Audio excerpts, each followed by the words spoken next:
Alcohol causes 20,000 cancer deaths annually in the US, yet less than half of Americans are aware of this risk. For CEOs and leaders, alcohol isn't just a personal health choice, it's a factor that can undermine your performance, your leadership edge, and your longevity. I'm Julian Hayes II, founder of Executive Health, where we help leaders optimize their health, performance, and we do it all with precision. And today we're tackling a topic that we're familiar with, but a lot of times we don't like to look at, and that is alcohol and its various hidden costs that comes along with it. Now, to get this off the bat, I am no alcohol Nazi or anything like that, but I'm also of the camp to say that alcohol really doesn't have these health benefits that sometimes we like to say of have a glass of wine a day or things like that. That's very good marketing. Now, with that said, from health risk to cognitive decline, I'm going to show you why rethinking your relationship with alcohol, and especially your consumption of it, might be the most strategic decision that you make for your career and well-being. And to get this started off, a lot of this came up recently when we had the Surgeon General actually recently had his alcohol and cancer risk report that he shared. And he actually wanted to start proposing to put cancer warnings on alcohol labels. And of course, a lot of people took, this probably caused a various firestorm on both sides against this. And I thought it was interesting that they're just now knowing this or bringing this to light. So the first thing here is, and I'll show, and pardon for the images, some of the things got cut off when I was making this deck here. And you can see here that the risk of alcohol, of course, is going to go up as each time you add a drink or so. And so what was interesting was that here, just less than one drink per week was also had a risk. And then as you get to one, and then as you go up to two, that even has more. And going to the next thing here, according to the Surgeon General's advisory, alcohol consumption has a causal link to 7 types of cancer. It's breast cancer, it's colorectal cancer, esophageal cancer, liver cancer, and the cancers of the mouth, the throat, and the voice box.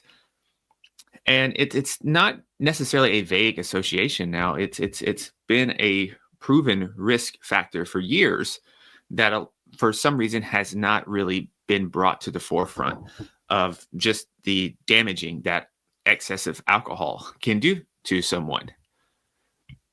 Now, what actually causes alcohol? And this was also shared in the report in these 4 here. In case it's not easy to see, I'll quickly go over these.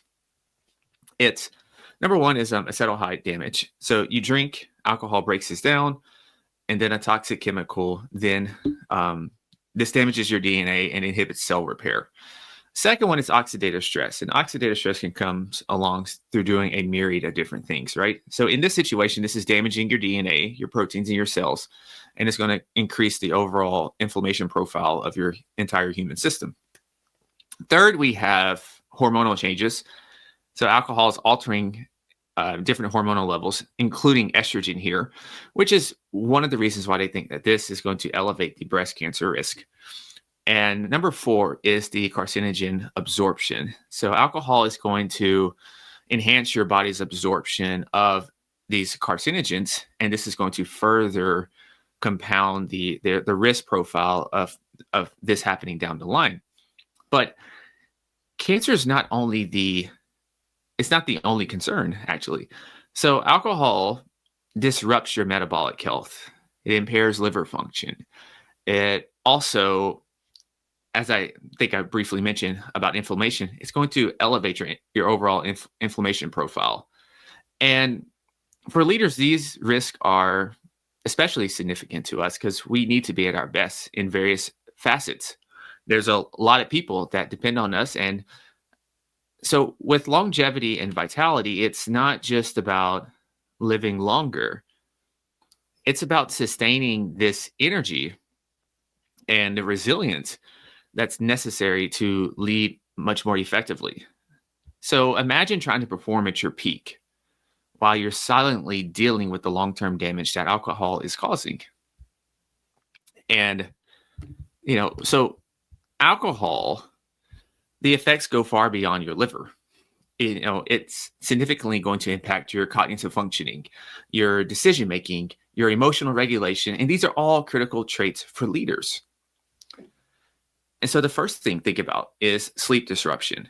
Even one drink can disrupt your sleep architecture, reducing the quality of your restorative sleep. Poor sleep equals poor focus and reduced productivity. If you have one of these wearables, clients all the time, and even myself, we've experimented. You have a glass close to bedtime, and you can see that maybe I get 8 hours of sleep, but that quality of 8 hours is not as good. You'll have a lot of micro awakenings, and you're not going to have as much as that deep beneficial sleep. So brain fog. Alcohol isn't going to impair memory and processing speed, making high pressure decisions much more challenging. Emotional stability. Leaders rely on emotional intelligence to build trust, to lead effectively, to get business done. And alcohol can subtly erode this as well by amplifying stress responses over time. And of course, there's weight loss and metabolic health that alcohol plays a huge role in. So when you add all these factors up, alcohol isn't just a health issue, it's a performance inhibitor. And when it comes to corporate culture, alcohol is deeply ingrained in this corporate culture, in this business culture. You have networking events, you have client dinners, you have celebrations, and these often revolve around drinking. Everything revolves around drinking for some reason. And it's great to celebrate. I love an occasional glass of wine as well, but you can go beyond that. And a lot of people do. And a lot of times is this actually serving you or is it a crutch? And oftentimes for people, alcohol becomes a crutch. So as a leader, you set the tone. When you choose healthier alternatives, you can redefine norms, you can inspire others, and you're taking care of yourself. So consider things like hosting an alcohol-free networking event, offering non-alcoholic options at gatherings. These seemingly small changes can have seismic effects on your overall team's health and productivity. Now, reassessing your relationship with alcohol, here are 4 things that come to top of mind for me.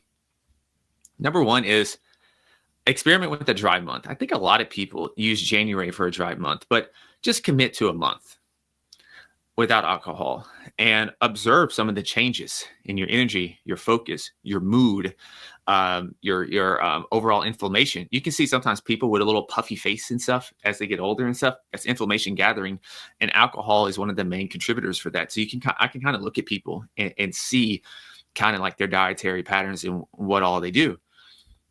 And the second one is a great place to start for those who really enjoy their alcoholic beverages. Reduce the intake some. If quitting feels entirely just overwhelming and you just can't do it, start with the alcohol-free weekdays. Limit yourself to just special occasions. That's pretty much what I do. Maybe 1, 2, 3 times a year, I'll have something for right now. And hydration alternatives. When you just need something to hold in your hand at these events, replace alcohol with sparkling water, with adaptogenic drinks. I think that's a huge opportunity on a business tangent right there. And herbal teas is another one. And lastly, I want you to track the benefits. Keep a journal of how reducing alcohol impacts your sleep, your productivity, and your overall well-being. And if it helps a little bit, you're not giving up something and quitting. It's about what you're getting. It's about aligning with your habits and your goals for the long term. And alcohol, it might be normalized in our culture. That doesn't necessarily mean it's optimal and it's the right thing. And for leaders, when we think about health, it's not just personal. It's part of we can call it professional capital. So rethinking your relationship with alcohol, you're investing in your longevity, your focus, and your leadership edge.